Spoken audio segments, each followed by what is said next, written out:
FORA.tv. The world is thinking.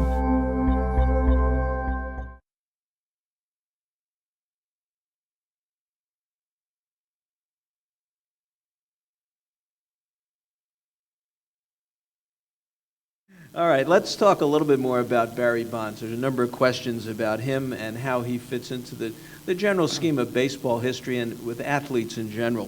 First of all, should athletes taking steroids be respected? Because as Barry Bonds says, I still have to hit the ball. They still throw it 95 miles an hour. And what do you tell your children involved in sports when it comes to this issue? You have to view Bonds' achievements in the light of how they occurred. I mean, he's a wonderful athlete before he used banned drugs, probably going to go to the Hall of Fame. Certainly, that was his natural ability and his work that got him to that level. Steroids kicked him to a higher level, and so when you look at the numbers he's putting up, you just have to think about him in those terms. Respect, I don't know, some athletes get into steroid use really through, competitive desires. Others feel forced to use it. It's a bad situation when the game allows it, or athletes feel they have to take them. So, it's just a complicated mess. In terms of my kids, my boy, thank goodness, played ball all through school, but never thought of it as anything more than something that was really fun. He never aspired to go on. And so we never had to address that issue. I think it's when you've got a kid who thinks he can get the Division I scholarship or the pro contract, that's when you really have to start thinking about what he's going to do to try to kick his game up a notch. Some people say that Barry Bonds is taking the bullet for all the baseball players in the last 15 years or so. Some were before Congress, such as a Mark McGwire, who refused to testify, and the Court of Public Opinion has condemned him.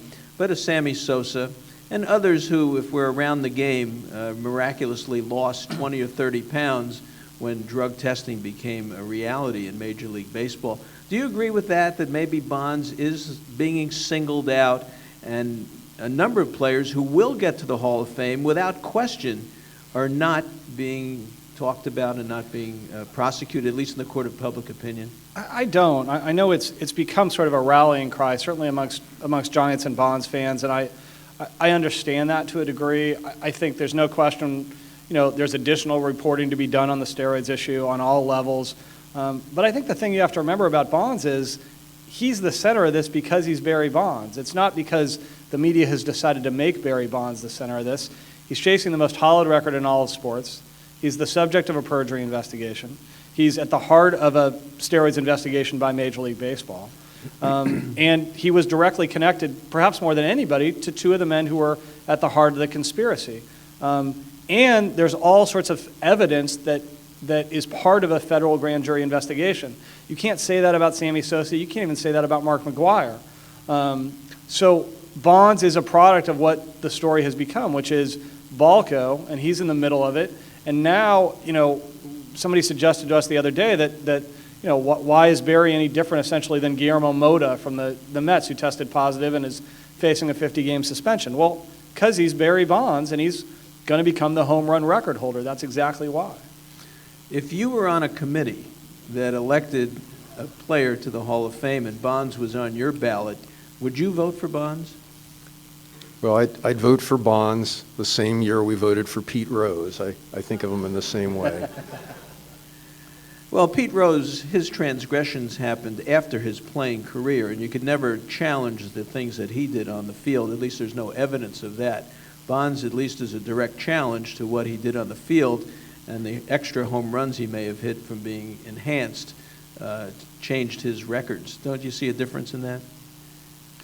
Well, I do. I always dodge this question. I'll admit it. I always dodge the question because, frankly, I don't have a vote. I'm glad I don't have a vote. I have really mixed feelings about, my brethren in the sports writing community.